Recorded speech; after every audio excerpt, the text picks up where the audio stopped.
الحمد لله رب العالمين. اللهم صل وسلم وبارك على محمد وعلى آل محمد.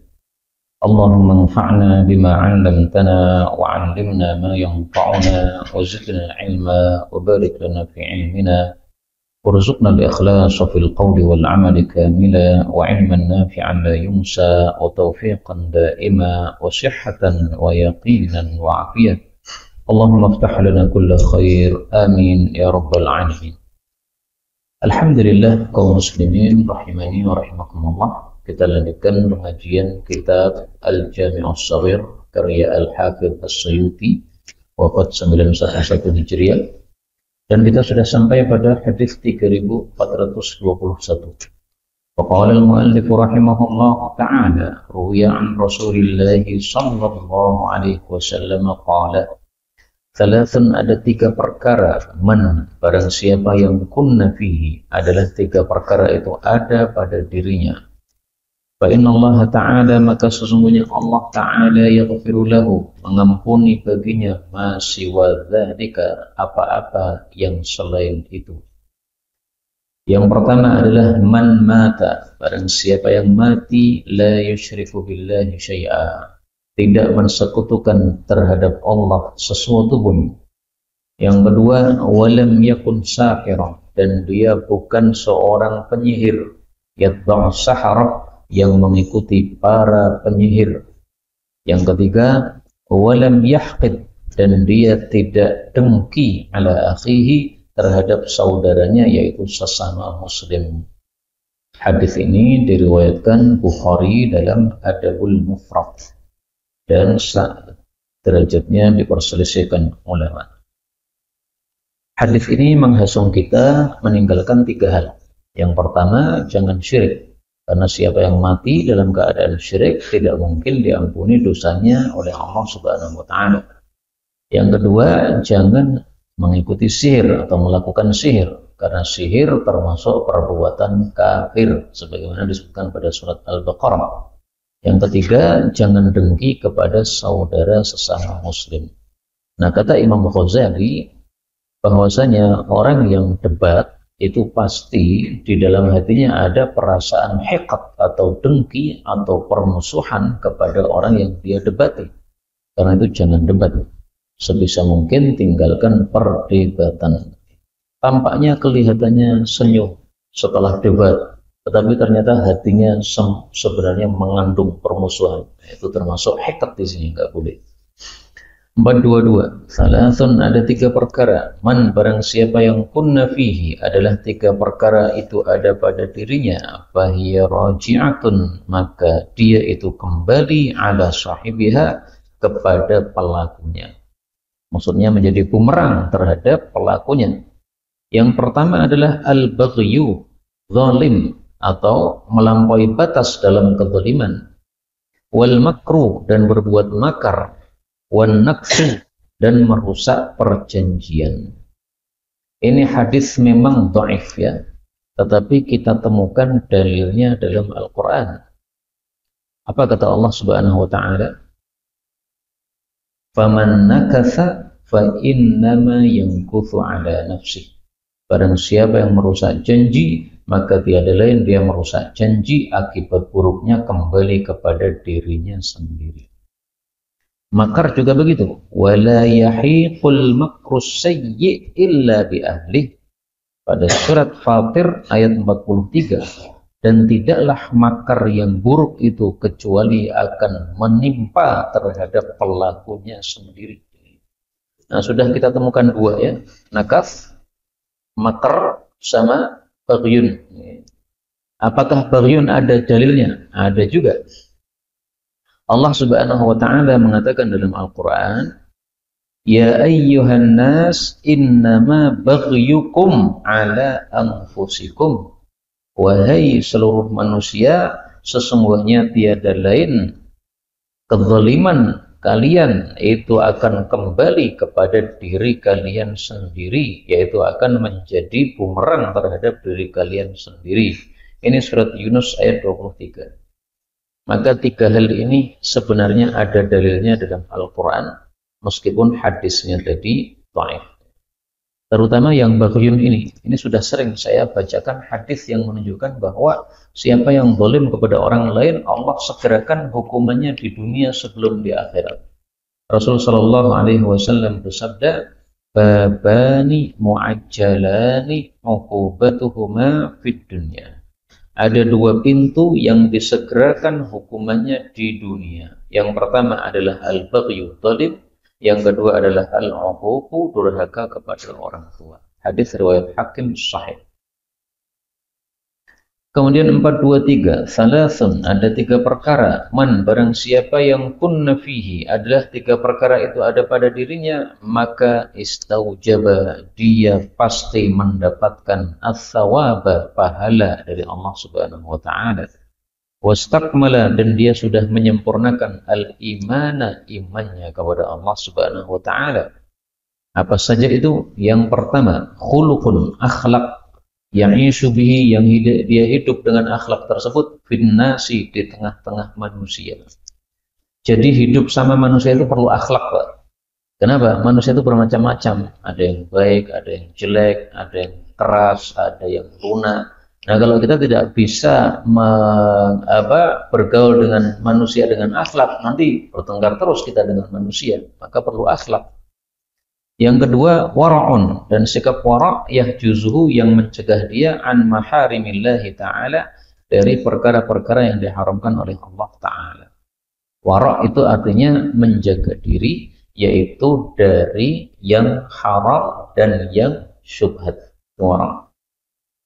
Yang ketiga, wahilmun, dan sikap aris, yarudduhu, yang menolak dia anjahlil jahili, dari perbuatan jahilnya orang yang berbuat jahil.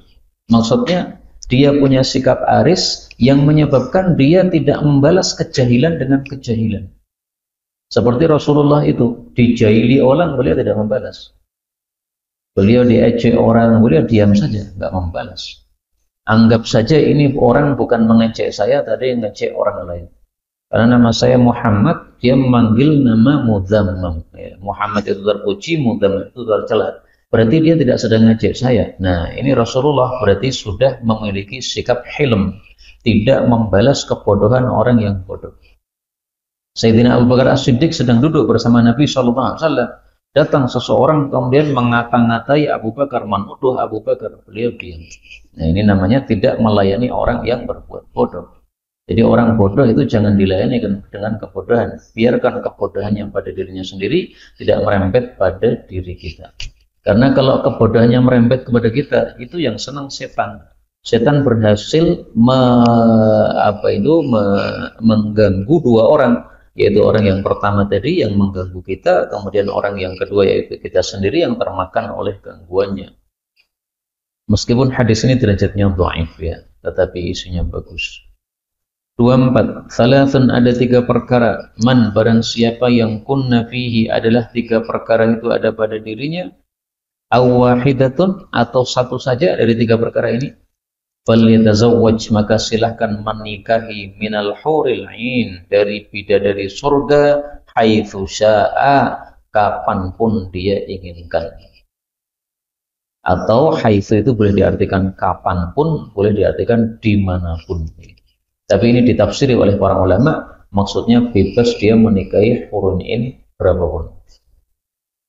Siapa saja? Satu, rajulun, seseorang, uktumina, yang dia itu diamanai ala amanatin, atas satu amanah, fa'addaha, lalu dia menunaikan amanah itu, makhafatallahi azza wa jalla, karena dia takut kepada Allah azza wa jalla.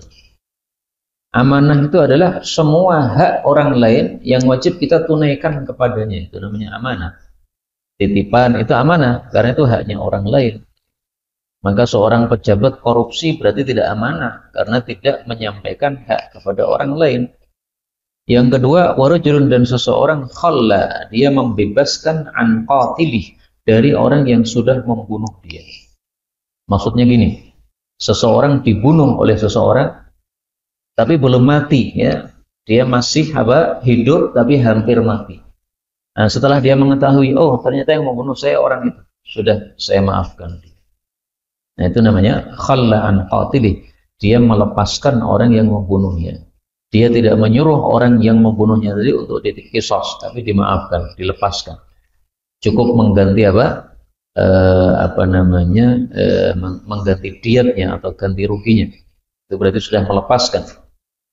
Yang ketiga, warajulun, dan seseorang yang qara'a, membaca fi duburi kulli salatin, di belakang setiap salat. Yang dimaksud di sini adalah salat fardu. Membaca apa? Qul huwallahu ahad. Seberapa? Asyra marratin, sebanyak 10 kali. Ini hadisnya memang dhaif, gitu. Tapi hadis-hadis dhaif tentang fadilah amal bisa kita amalkan apabila memenuhi syarat. Salah satu syaratnya adalah amalannya amalan yang tidak bid'ah, karena sudah ada dalil umum yang mencakup dia. Termasuk di sini membaca surat Qul huwallahu ahad. Boleh enggak dibaca setelah salat? Boleh. 10 kali boleh enggak? Boleh. Maka boleh kita mengamalkan hadis ini. Apakah nanti kalau kita mengamalkan hadis ini, nanti di surga kita akan mendapatkan bidadari surga? Terserah kita. Nah, itu yang kita nggak tahu, karena hadisnya ini dhaif. Tapi amalannya boleh. Dan membaca Qul huwallahu ahad 10 kali, ini ada hadis yang sahih. Disebutkan di dalam kitab Tafsir Ibnu Katsir dari riwayat Imam Ahmad bin Hanbal, bahwasanya Rasulullah bersabda, siapa yang baca Qul hu 10 kali, maka Allah bangun untuk dia istana di surga. Maka Sayyidina Umar mengatakan, kalau itu kami akan banyak membaca Qul hu. Maka Rasulullah menjawab, Allahu aktsar. Allah itu karunianya lebih banyak. Artinya tidak akan Allah itu kekurangan istana. Gara-gara semua yang hadir ini mengamalkan Qul hu 10 kali. Akhirnya Allah kehabisan, waduh istana kuntek, enggak mungkin. Allahu aktsar. Maka silahkan PR dari majelis ini, baca Qul hu 10 kali, minimal 1 kali setiap hari. Kalau bisa setiap selesai sholat, sebagaimana disebutkan di sini, kulla sholatin, lebih bagus lagi, berarti kita sudah punya 5 istana setiap hari. Di dunia mungkin nggak punya rumah, nggak apa-apa. Yang penting di akhirat sudah punya istana. 25. Salatun, ada 3 perkara. Man, barang siapa yang kunna, adalah 3 perkara itu, fihi, ada padanya, adhallahu, ini kurang hamzah ya. Adhallahu, Allah pun menaungi dia, tahta dhilli, di bawah naungan arsyihi, singgasananya, yauma la dhilla, pada hari tidak ada naungan, illa dhilluh, kecuali naungan Allah subhanahu wa ta'ala. Al-wudu alal makarih, berwudu padahal ada perkara-perkara yang tidak disukai. Misalnya panjenengan berwudu padahal musim dingin. Berwudu musim panas kan senang. Nah, ini musim dingin nggak senang panjenengan. Nah, tapi nekat wudu karena batal. Nah, itulah wudu alal makarih. Yang kedua, wal masyu, dan berjalan ilal masajid, ke masjid-masjid, fid dhulam, pada waktu yang gelap. Pada waktu gelap itu maksudnya sholat isya sama sholat subuh. Meskipun sekarang sudah banyak lampu, tapi tetap itu gelap karena memang cuacanya malam itu gelap. Dan yang dimaksud berjalan ini tidak hanya berjalan untuk sholat jamaah, tapi berjalan ke masjid untuk pengajian termasuk, berjalan ke masjid untuk i'tikaf termasuk, berjalan ke masjid untuk tadarusan termasuk. Yang ketiga, wa it'amul ja'i, dan memberi makan kepada orang yang lapar. Hadis ini memang dhaif, tetapi karena fadilah amal bisa kita amalkan. Mari kita rajin datang ke masjid, terutama pada sholat isya dan subuh ini. Dan ada hadis yang sahih tentang orang yang berjalan kepada sholat isya dan subuh ke masjid. Sabda Nabi, basyiril masya'ina fid dhulam, berilah kabar gembira orang-orang yang selalu berjalan di gelap gulita, ilal masajid, menuju masjid, bin nurit tam yaumal qiyamah, akan dapat sinar sempurna besok di hari kiamat. Ini hadisnya sahih. Maka untuk poin yang kedua ini, berjalan ke masjid di gelap gulita, ini ada hadis yang sahih padanya, sehingga hadis ini bisa diamalkan. Mari kita amalkan. diniatkan dalam hati, tidak pernah salat isya dan subuh kecuali di masjid. Kemudian di sini disebutkan Allah akan memberikan naungan di bawah naungan singgasananya. Orang-orang yang diberi naungan singgasana dari singgasana Allah besok di akhirat di padang mahsyar ketika matahari sangat panas di atas kepala kita, itu ada 70 golongan. Dan 70 itu salah satunya adalah orang yang melakukan salah satu dari 3 ini. Jadi bukan hanya 7 golongan. Dalam hadis Nabi kan mengatakan ada 7 golongan yang akan dinaungi oleh Allah. Itu bukan membatasi 7 saja. Karena ada hadis yang lain banyak sekali dikumpulkan sampai 70 golongan oleh Imam Suyuti dalam kitab Fuzuhul Ilal. Kemudian 26, salasun ada 3 perkara. Man barang siapa yang ja'a datang bihinna dengan 3 perkara itu ma'al iman. Tapi harus disertai dengan iman. Maka dakhalal jannah, dakhala dia masuk min ayyi dari mana saja abwabil jannah, pintu-pintu surga, sya'a yang dia inginkan. Jadi supaya kita bebas masuk surga yang jumlahnya 8 pintunya itu, hendaklah kita melakukan 3 perkara ini semuanya. Pintu surga ada 8, sudah pernah kita bahas. Salat, zakat, puasa, Royan atau pintu Royan dan pintu jihad, ya. Kemudian pintu orang-orang yang memaafkan manusia, kemudian pintu orang-orang yang ridho terhadap takdirnya Allah, kemudian pintu yang kanan, kemudian pintu tobat. Ada 8 pintu surga. Selain itu wazuja, dan dia dikawinkan minal huril in, dari huril in haitsu sya'a, terserah dia. Mau 1000 kasih ya, Pak. 1, man afa, orang yang memaafkan an qatilih, dari orang yang membunuhnya. Sama tadi tafsirnya, ya. Dia dibunuh orang, belum mati, kemudian dia tahu, oh yang membunuh saya adalah fulan, atau dia tidak tahu juga sama saja, dia maafkan. Yang kedua, wa'adda, dan orang yang menunaikan jainan, utang khafiyan, yang tersembunyi. Apa maksudnya utang yang tersembunyi? Utang yang tersembunyi itu adalah utang yang dia tidak mengetahui. Contohnya gimana? Misalnya tiba-tiba istri antum itu utang tanpa bilang-bilang. Nah, begitu sudah ditagih ke rumah, kaget loh. Ternyata istrinya utang tanpa bilang. Nah, kemudian panjenengan, ya sudahlah, karena ini istri saya, ya tak lunasi. Besok dinasihati, besok lagi kalau utang jangan begitu. Utang itu bilang dulu, ya untuk apa utang ini? Nah, panjenengan melunasi utang yang panjenengan asalnya tidak tahu, tapi kemudian panjenengan lunasi. Nah, itu termasuk ini dainan khafiyyan. Atau contoh lain, bapak punya utang, tapi anaknya nggak tahu. Nah, begitu bapaknya mati, ditagih oleh orang yang ngutang. Itu namanya dainan khafiyyan. Oh, bapak punya utang, baik, saya lunasi. Karena termasuk birrul walidain ini, ya, bapaknya mati punya utang, dilunasi oleh anaknya. Yang ketiga, wa qara'a, dan membaca fi duburi kulli salatin, di belakang setiap salat, maktubatin yang fardu. Nah, di sini ada kata-kata maktubah, salat fardu. Berarti hadis yang tadi itu ditafsiri dengan hadis ini. Setiap salat fardu selesai, membaca 10 marratin, 10 kali surat Qul huwallahu ahad. Hadis ini juga sama, ya, dhaif, tetapi bisa diamalkan karena hanyalah fadilah amal yang sudah terpayungi oleh dalil yang sahih. 27, salasun ada 3 perkara, man barang siapa yang hafidhahunna, menjaga 3 perkara itu, fahwa maka dia itu waliyi, waliku, kekasihku, haqqan, sebenar-benarnya. Wa man dhayya'ahunna, tapi barang siapa yang menyia-nyiakan 3 perkara itu, fahwa maka dia itu aduwi, musuhku, haqqan, sebenar-benarnya. 1, as-shalah, amalan salat, karena salat adalah amalan yang paling utama. Yang kedua, as-siyam, puasa, karena puasa ini termasuk rukun Islam. Yang ketiga, wal janabah, dan junub, maksudnya mandi junub. Karena mandi junub itu amanah, tidak ada yang tahu kecuali panjenengan, Pak. Panjenengan junub kan orang nggak tahu kan kalau panjenengan junub. Yang tahu ya Anda sendiri sama Allah Subhanahu wa taala. Maka siapa yang menjaga mandi junub padahal nggak ada yang tahu bahwa dia junub, berarti dia waliku sebenar-benarnya, kata Allah Subhanahu wa taala. Oh, walinya Nabi ya. Oh, ini yang ngomong Nabi ya. Bahwa wali, maka dia adalah waliku, yaitu walinya Nabi. Tapi hadis ini memang mursal, dan hadis mursal itu adalah hadis yang dhaif.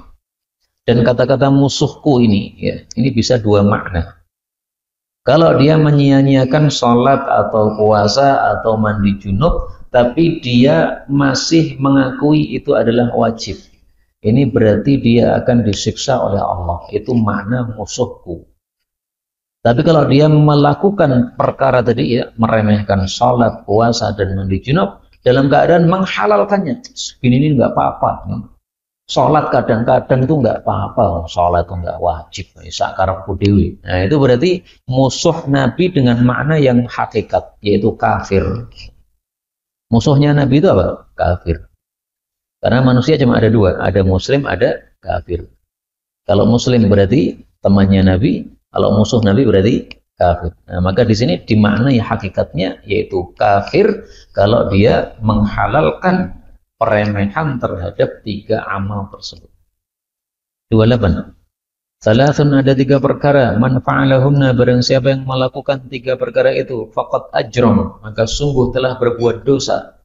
Satu, man aqada liwa'an, orang yang mengangkat bendera, fi ghairi haqqin, tanpa hak.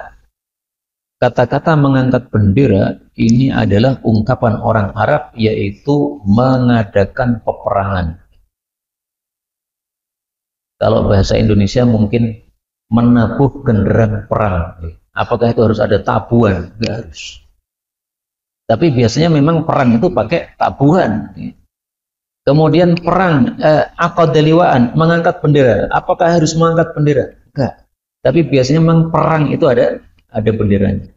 Nah, maka kata-kata ini aqadaliwaan itu maksudnya apa? Melakukan peperangan tapi tanpa hak. Memerangi orang tapi sebenarnya dia yang salah.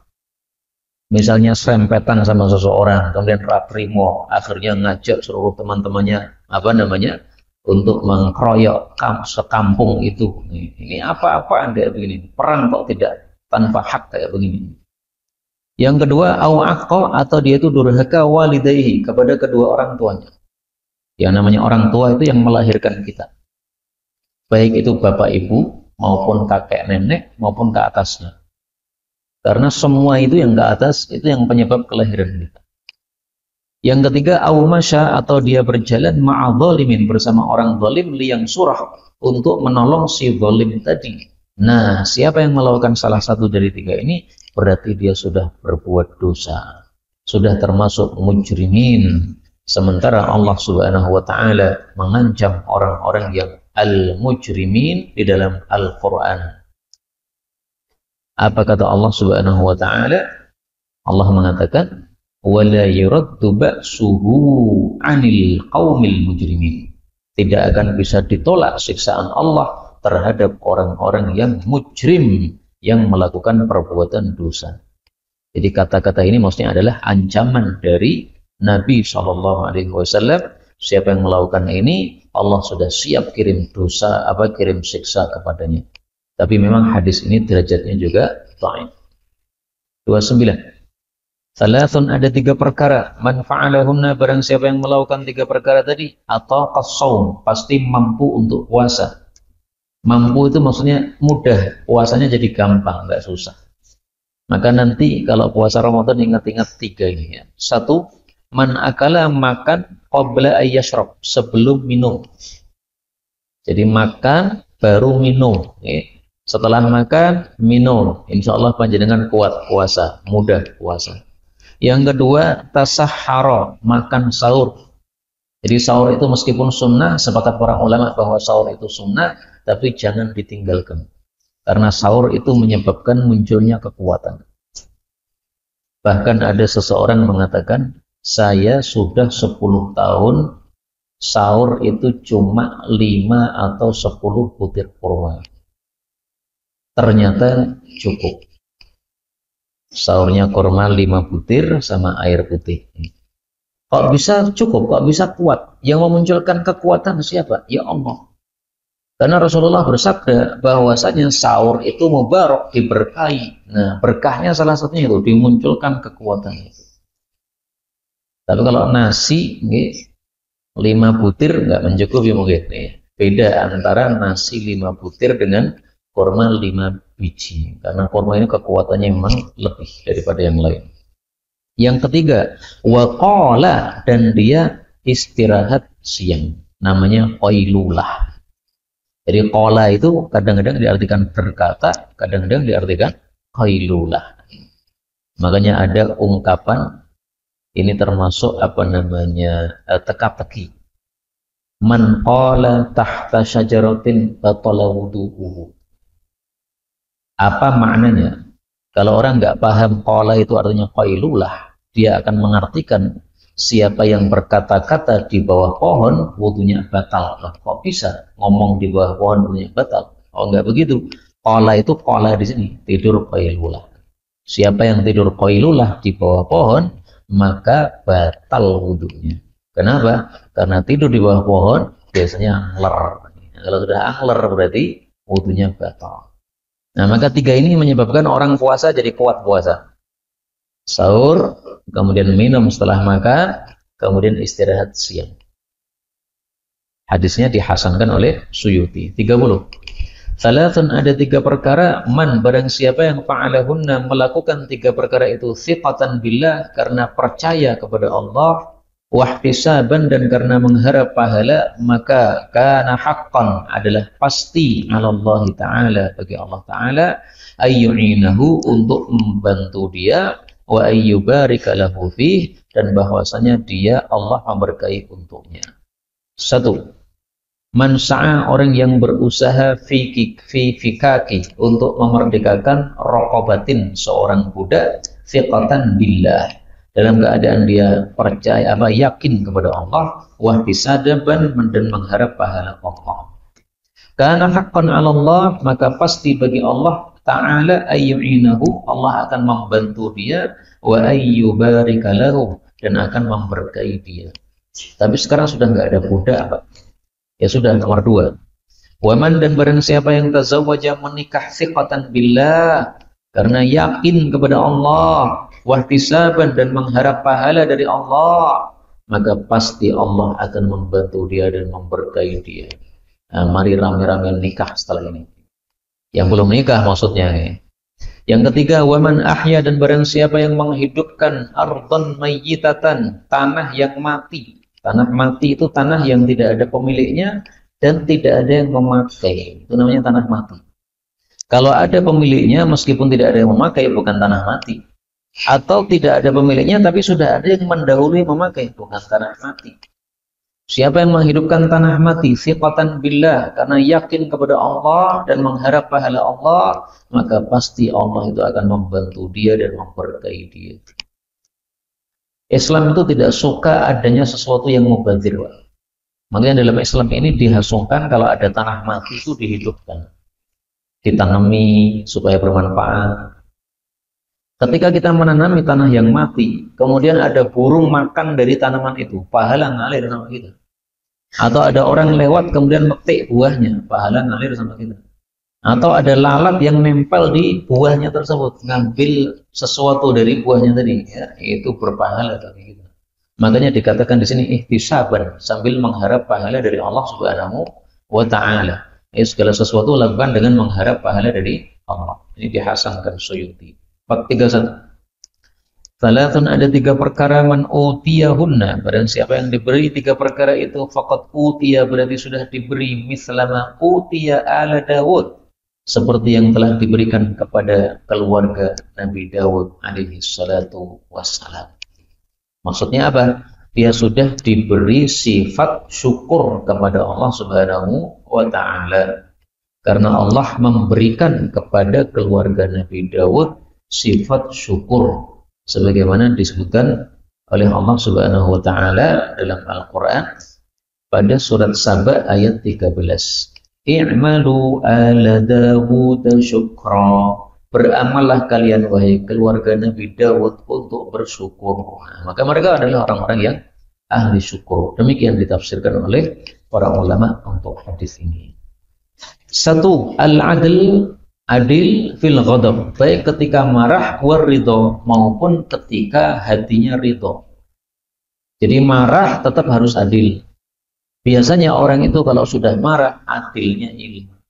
Nah, kalau orang sudah bisa adil meskipun dia marah, itu hatinya berarti sudah mendapatkan hidayah sehingga hatinya bersinar.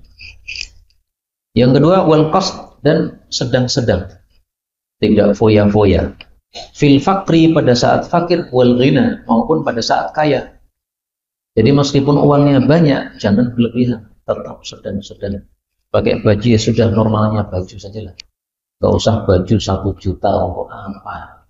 Baju 300.000 atau 500.000 untuk apa baju kayak begini? Yang ketiga, wa khasyatullah, dan takut kepada Allah fi sirri, baik ketika sir wal alaniyah maupun ketika terang-terangan. Ini secara tidak langsung mencela orang yang takwanya hanya ketika dilihat orang saja. Kalau pas sendiri nggak ada takwa, nggak takut sama Allah, tercela kayak gitu. Berarti takwamu takwa munafik. Di hadapan orang kelihatan baik, ketika sembunyi, ketika tidak ada orang, ternyata Allah mengetahui keburukan kita. Ini secara tidak langsung mencela orang-orang yang takwanya hanya ketika dilihat orang saja. Ini hadis derajatnya dhaif dalam kitab Nawadirul Usul karya Al-Hakim At-Turmudi. Kemudian 32, salasun, ada 3 perkara min akhlaqil iman, termasuk dari akhlak-akhlaknya orang beriman. Satu, man idza ghadib, orang yang ketika marah, lam yadkhulhu ghadabuhu, lam yudkhilhu, tidaklah memasukkan dia ghadabuhu, murkanya, fi batilin, dalam kebatilan. Yang kedua, wa man idza radiya, orang yang ketika dia ridha, lam yukhrijhu ridahu, tidaklah ridhonya mengeluarkan dia min haqqin, dari kebenaran. Yang ketiga, man idza qadara, orang yang ketika dia sudah berkuasa, lam yata'aqa, dia tidak mengambil ma laisa lahu, apa yang bukan menjadi haknya. Misalnya ada orang mengambil HP panjenengan, kemudian pas dia tidur HP dia keleleran bersama HP panjenengan yang dia ambil dulu itu. Nah, panjenengan hanya ngambil HP panjenengan tok, tidak mengambil HP-nya dia. Meskipun dia lagi tidur ngelipus, 2 HP ditaruh di samping dia, kita ngambil 2 bisa. Nah, itulah makna qadara, dia sudah berkuasa tapi tidak ngambil kecuali yang menjadi miliknya. Bolehkah kita seperti itu, mengambil hak kita ketika kita mendapatkannya? Boleh, menurut pendapat yang sahih. Sebagian ulama mengatakan tidak boleh. Orang yang mengkhianati kita, jangan kita balas khianat. Tapi ulama yang membolehkan mengatakan ngambil hak itu bukan khianat. Nah, itu hak saya sendiri kok, nggak apa-apa. Bagaimana kalau yang diambil oleh orang itu HP kita harga 5 juta, tapi pas keleleran itu HP dia yang harganya 10 juta. Boleh nggak diambil? Boleh dengan syarat HP-nya panjenengan ambil jujuli mang yuto. Tapi kalau ngambil semua HP-nya nggak boleh, nilainya 10 juta. Nah, jadi kita embat HP-nya, tapi kemudian kita bangunkan hebat, tangi-tanginya 5 yuto susuk. Ini hadis derajatnya dhaif, bahkan palsu, kata Syekh Al-Albani. 33. Salasun, ada 3 perkara minal maisir, termasuk dari judi. 1, al-qimar. Qimar itu adalah spekulasi. Seperti main unggul anak-anak itu nih, gambar diunggul ke, nah, nanti siapa yang gambarnya terbuka berarti dia ngambil. Itu nggak boleh, kayak begitu, dosa. Nah, tapi anak kecil belum dosa, nah, bapaknya jangan membiarkan. Yang kedua, waddarbu, dan main bil ki'abi, dengan ki'ab. Ki'ab itu kubus, apa namanya itu? Dadu. Jadi nama lainnya adalah nardi, an-nardu. Nah, kenapa disebut ki'ab? Karena bentuknya kubus. Jadi ki'ab itu artinya kubus. Nah, makanya Ka'bah itu apa? Disebut Ka'bah karena bentuknya begitu. Was-safir, dan bersiul bil hammam, dengan merpati. Jadi menyiuli merpati, main-main merpati. Nah, ini semuanya termasuk judi. Kalau dilombakan kemudian ada sesuatu yang diberikan. Jadi 2 orang berlomba, sama-sama mengeluarkan duit, siapa yang menang dia ngambil. Itu nggak boleh. Meskipun hadis ini mursal ya, tetapi maknanya sahih, tidak boleh kita berjudi. 34. Salasun, ada 3 perkara min aslil iman, termasuk dari pokok iman. 1, al-kafu, menahan diri, amman qala la ilaha illallah, dari orang yang sudah mengucapkan la ilaha illallah. Menahan diri maksudnya jangan membunuh. Jadi kalau ada orang sudah mengucapkan la ilaha illallah, jangan kita bunuh, karena dia sudah seorang muslim. Wala yukaffiruhu, dan jangan mengkafirkan dia bidzanbin, dengan perbuatan dosa. Karena perbuatan dosa meskipun dosa besar itu tidak menyebabkan kafir, tapi hanya menyebabkan fasik saja. Nah, ini hati-hati nih. Jangan suka mengkafirkan, mengatakan semua Syiah kafir. Itu bukan perkataan ulama itu. Para ulama katakan Syiah itu ada yang kafir, ada yang muslim. Kalau muslim berarti muslim apa? Muslim fasik. Karena dosa itu bisa kafir, bisa fasik. Hati-hati ini. Ini pasti orang-orang nggak pernah ngaji sehingga mudah mengkafirkan. Akidah Ahlussunnah wal Jamaah tidak boleh mengkafirkan orang dengan perbuatan dosa besar. Hati-hati. Wala yukhrijuhu minal Islam, dan tidak mengeluarkan seorang muslim dari Islam bi'amalin, dengan tingkahnya, dengan amalannya. Nah, seperti tadi ya. Kamu Syiah, berarti kamu kafir. Oh, nggak bisa begitu. Dia apa yang dilakukan dulu? Kalau dia mengatakan Aisyah istri Nabi berzina, nah, kafir jelas. Mengatakan Quran 30 juz ini kurang, mestinya 300 juz, oh, kafir jelas. Ini yang pertama ya, aslul iman yang pertama. Aslul iman yang kedua, wal jihadu madin, dan jihad itu terus berlanjut. Mungdu ba'atsanillah, sejak Allah mengutus saya, ila ayyuqatil, sampai berperangnya akhiru ummati, umat saya yang terakhir, ad-dajjal, memerangi dajjal. Maksud ini adalah termasuk pokok iman adalah kita meyakini bahwa jihad itu sampai kiamat itu wajib, nggak bisa gugur kewajiban jihad. Maka yang mengatakan sekarang jihad ini jihadnya ekonomi, bukan jihad pedang lagi, yaitu bisa gugur iman dia, karena ini termasuk apa? Pokok iman. La yubtiluhu, tidaklah membatalkan jihad tersebut jawru jairin, kezalimannya orang yang zalim, wala adlu adilin, tidak pula adilnya orang yang adil. Jadi meskipun pemimpin kita pemimpin yang zalim, kalau dia ngajak jihad, jihad tetap wajib. Yang ketiga, wal imanu bil aqdar, dan iman terhadap takdir Allah Subhanahu wa taala. Inilah 3 pokok iman, tapi memang hadisnya dhaif.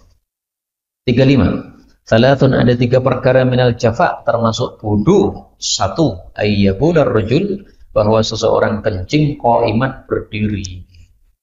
Karena kencing berdiri itu khilaful aula, menyelisih yang lebih utama. Lebih utama gimana? Duduk, supaya tidak nyiprat ke baju kita. Boleh kencing berdiri, tidak makruh apabila terpaksa. Seperti waktu itu Rasulullah cari tempat untuk duduk, nggak ada. Akhirnya beliau kencingnya berdiri. Yang kedua, au yamsah, atau dia mengusap jabhatahu, jidatnya, qabla yafrugha, sebelum selesai min salatih, dari salatnya. Jadi misalnya panjenengan sujud, kemudian bekas sujudnya di sini terasa ada sesuatu apa yang agak kotor nih, karena debu belum di masjidnya belum disapu. Akhirnya debunya panjenengan usap. Nah, ini termasuk apa ini? Kebodohan. Kenapa? Karena panjenengan sholat, bekas-bekas dari ibadah itu ada nilai pahalanya di hadapan Allah Subhanahu wa taala. Kecuali kalau mengganggu kan, nempel di sini batu, nah, otomatis harus dilepaskan. Karena kalau nggak dilepaskan nanti pas sujud nih berdarah. Yang ketiga, au yang fuh, atau dia meniup fi sujudihi, pada sujudnya. Tempat sujud kotor, kemudian mau sujud ditiup. Ini bodoh kayak begini. Tapi memang dalam hadis yang lain diperbolehkan mengusap tempat sujud 1 kali aja. Kalau 2 kali nggak boleh, harus 1 kali. Hadis ini derajatnya sahih menurut Suyuti. 36. Salatun, 3 perkara min fi'lil jahiliyah, termasuk dari tingkah orang-orang jahiliyah, la yada'uhunna, tidaklah akan meninggalkan 3 perkara ini ahlul Islam, orang-orang Islam. Jadi meskipun ini perkara haram, tapi umat Islam faktanya tidak meninggalkan. 1, istisqa, minta hujan bil kawakib, kepada bintang. Maksudnya keyakinan orang-orang jahiliyah dulu bahwa yang menurunkan hujan itu bintang-bintang tertentu. Sehingga kalau ada turun hujan, orang jahiliyah mengatakan ini yang menurunkan adalah bintang itu. Kalau seseorang mengatakan nazala binau'i kadza, ini hujan turun dengan sebab munculnya bintang itu. Karena biasanya kalau bintang itu muncul, Allah turunkan hujan.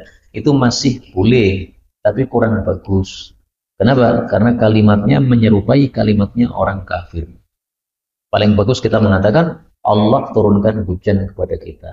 Nggak usah dikait-kaitkan dengan apa? Bintang-bintang tertentu. Karena bisa saja Allah menurunkan hujan tanpa muncul bintang tersebut.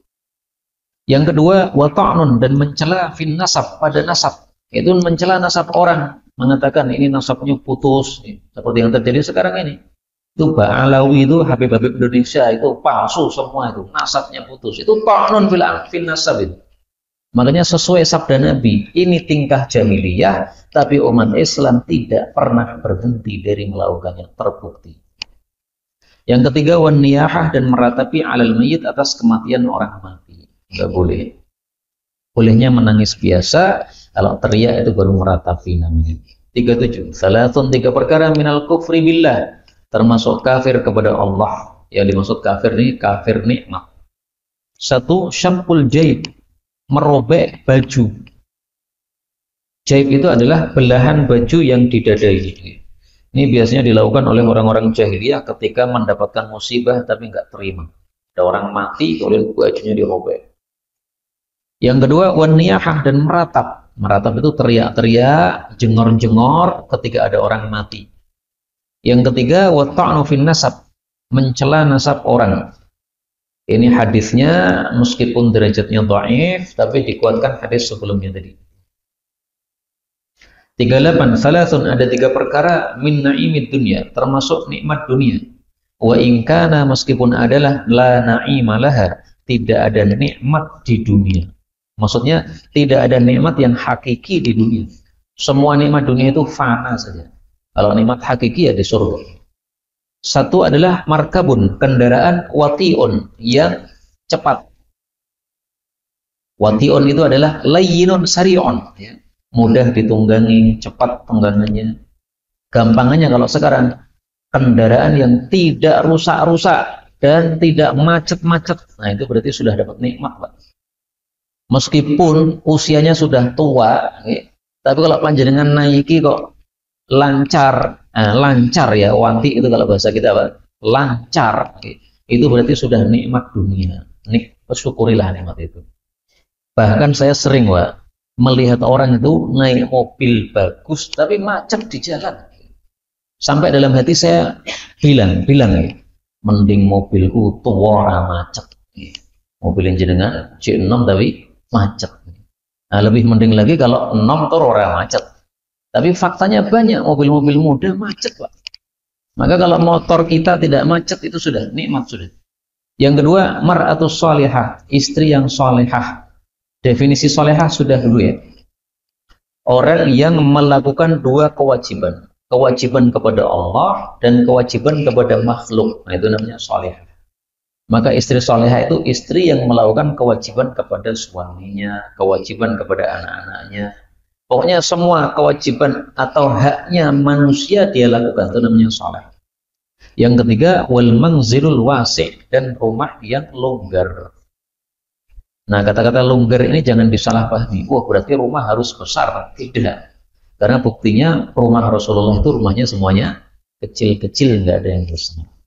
Maka longgar ini maksudnya adalah longgar terhadap penghuninya, terasa nyaman terhadap penghuninya. Meskipun rumah panjenengan kecil, tapi kalau terasa nyaman itu sudah manzil wasi'. Ada rumah itu besar, tapi penghuninya merasa nggak nyaman. Ada orang itu tidur di musola, padahal rumahnya besar, makrum, istrinya 2. Kenapa kok tidur di musola? Momah ngadepi istri ini, loro kabeh bawel kabeh. Nah, balak kabeh akhirnya turun ning musola. Enggak usah saya sebut namanya, orangnya masih hidup. Nanti kalau nyetel video saya malah kuat kurang ngajar ya, nyeritakan saya. Cukup cerita saja ya. Saya tahu orangnya, masya Allah ya, kaya raya, duitnya banyak, bisnisnya tuh jerentek macam-macam. Tapi pernah mengalami kejadian seperti itu. 39. Salasun, ada 3 perkara min kunuzil birri, termasuk dari simpanan-simpanan kebaikan. 1 adalah ikhfa'us shadaqah, menyembunyikan sedekah. Maksudnya kalau kita sedekah sembunyi-sembunyi, itu adalah kita mendapatkan simpanan kebaikan yang sangat istimewa di surga besok. Pahalanya besar, diistimewakan oleh Allah Subhanahu wa Ta'ala. Maka sedekah sembunyi lebih bagus daripada sedekah terang-terangan. Yang kedua, kitmanul musibah, menyembunyikan musibah, enggak cerita-cerita kepada orang. Yang ketiga, kitmanus syakwa, menyembunyikan aduan. Artinya kalau dapat musibah atau sakit, ngadunya sama Allah saja, nggak usah ngadu sama orang lain. Ini bukan berarti nggak boleh bilang loh Pak. Bilang boleh. Pak dokter tanya, sakitnya apa? Silahkan bilang. Tapi tidak berkeluh kesah. Keluh kesah itu yang dimaksud syakwa di sini. Kalau mau keluh kesah sama Allah. Yaqulullahu ta'ala, Allah Ta'ala mengatakan, mohon maaf, ini hadisnya palsu. Tapi mulai dari yaqulullahu ta'ala, ini hadis sahih kita temukan dalam hadis yang lain. Yaqulullahu ta'ala, Allah Ta'ala berkata, idza talaitu 'abdi, kalau saya menguji hambaku, fasabara, lalu dia sabar, walam yaskuni, dan tidak mengadukan saya ila awadih, kepada orang-orang yang menjenguknya, abdaltuhu lahman khairan min lahmih, saya ganti dia dengan daging yang lebih bagus dari dagingnya yang sebelumnya. Wadaman khairan min damih, dan darah yang lebih bagus daripada darah yang sebelumnya.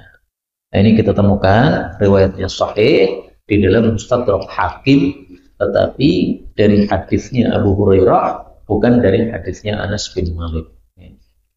Fa in abra'tuhu, kalau saya sembuhkan dia, abra'tuhu, saya sembuhkan dia, wala dzanbalah, dan sudah tidak ada dosa baginya. Wa in tawaffaitu, dan kalau saya wafatkan dia, fa ila rahmati, maka memasuk kepada rahmatku, yaitu surganya Allah Subhanahu wa Ta'ala. Rahmat itu nama lain dari surganya Allah Subhanahu wa Ta'ala. Jadi hadis ini menunjukkan fadilahnya orang sakit kemudian sabar. Apa fadilahnya? Dagingnya baru, darahnya baru. Nah, kok daging kok tetap nih? Artinya apa? Kulitnya tetap hitam aja atau coklat aja. Nah, yang dimaksud daging baru, darah baru, bukan seperti yang kita bayangkan begitu. Semuanya kemudian hilang, kabeh ganti baru, bukan begitu. Semua dosanya itu diganti, dihapus, Pak. Nah, sehingga tubuh kita itu sudah tanpa dosa sama sekali, sehingga baru. Masya Allah. 40 terakhir nih. Salasun, 3 perkara min kunuzil birri, dari gudang-gudang kebaikan. 1, kitmanul auja', menyembunyikan penyakit, nggak cerita-cerita kepada orang, nggak berkeluh kesah kepada orang. Wal balwa, dan bala, menyembunyikan bala.